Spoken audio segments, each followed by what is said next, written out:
And we are already on Chapter 8 on group influence. Here we go. So social roles are just expectations that govern behavior in a particular situation. So let's look at an example. Let's say we see this guy running and exercising in the park. What sort of guidelines do you think he has for the kind of eye contact he makes with people, the way he moves, how close he gets to other people? Now think about him in a totally different situation. Now you see him, at his day job, at a business, being the boss.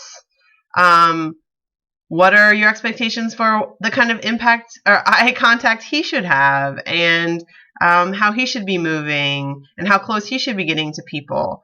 You probably have different expectations because he's in different roles. In one role, he's just this random dude at work or at the park who's running and doing exercise. And the other, he's a boss and he has a responsibility to his employees and he should be interacting with them.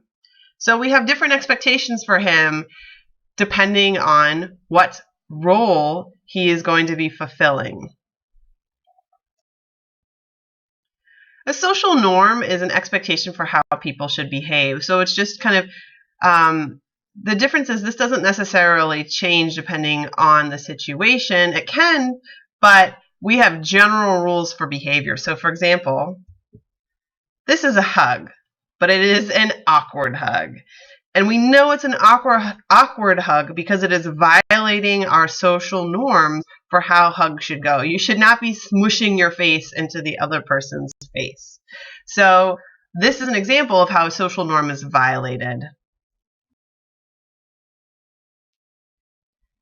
Descriptive and injunctive norms tell us what people actually do and what people should do. For example, people do text while they're driving. That's a descriptive norm. It's what they're actually doing. But the injunctive norm is that people should not text. Now, it doesn't have to be different.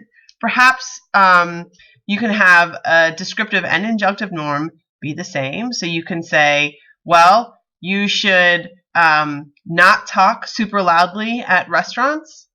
And in fact, I think most people don't talk super loudly at restaurants. They do try to be considerate of the people around them. So the descriptive and injunctive norm don't have to conflict, but the best way to teach you what it is and to teach you the distinctions between them is to show you where they do conflict. Normative social influence occurs when people want to fit in, and it's kind of a way of talking about peer pressure. So here's a post from Reddit. And I think it's pretty funny. And it's an example, though, of normative social influence. So these girls are all dressing very similarly to each other. And I would imagine that's because they want to fit in with each other. And there is nothing that's telling them they have to dress this way necessarily, but they want to fit in. They want to feel like they go together. So they're experiencing normative social influence for how they should dress.